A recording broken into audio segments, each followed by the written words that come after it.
আজ তোমাদের সাথে ফ্রেন্ডশিপ ডের একটা মিনি ব্লগ শেয়ার করি। চিনি যখন একদম ৩.৫ মাস যখন বয়স, তখন আমরা এই ফ্ল্যাটটাতে মানে এই অ্যাপার্টমেন্টটাতে রেন্টে আসি। আর দাক্ষু তখন একদম ছোট, ২.৫ বছর বয়স। চিনির ১ম বন্ধু যদি বলে থাকো তাহলে কিন্তু দাক্ষুই। যদিও দাক্ষুরা এখন আমাদের সেম অ্যাপার্টমেন্টে থাকে না, একটু দূরে চলে গেছে। গতকাল যখন সানডে ছিল, দাক্ষু এসেছিল। আগের দিন গেছিল সন্দীপ, তো বলেছিল যে আজকে আসবে। তো এই সকাল থেকেই আমি ভাবলাম ওদের এই মুহূর্তগুলো একটু ক্যামেরাবন্দি করা থাক। দুজন আসার পরে দুজনকে একটুখানি মিড মর্নিং এর ফ্রুটস কেটে দিলাম। তারপরে লাঞ্চ করেছে। একটু নিজেদের পছন্দের, বাচ্চা মানুষ আইসক্রিম ভালোবাসে। আর ফ্রেন্ডশিপ ডে বলে কথা, একটু স্পেশাল ফিল করানোর জন্য আইসক্রিম দিলাম। দেন সারাদিন দুজনে মিলে অনেক খেলাধুলা, লাফালাফি, ঝগড়াঝাটি করেছে, কত কিছু ড্রয়িং করেছে। সন্ধেবেলায় ওদের একটু স্ন্যাক্স দিয়েছিলাম, ডিম সিদ্ধ। তারপরে আমি ভাবলাম আরেকটু স্পেশাল করা যাক, আমি চলে গেছিলাম একটা ছোট্ট কেক নিতে।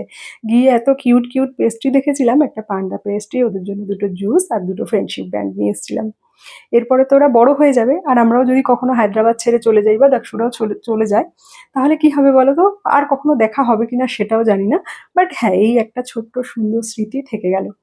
আর দাক্ষুকে কিন্তু চিনি রাখিও বাঁধে। এবার প্রত্যেকবার তো হয়তো সেভাবে সেলিব্রেট করা হয় না, এবার যখন সুযোগ ছিল সেলিব্রেটটা করেই নিলাম। তারপরে দাক্ষু বাড়ি চলে গেল সন্ধেবেলা ওই ৭টা নাগাদ। আর চিনি দেখো, চিনির পড়াশোনার জন্য বসে পড়েছে।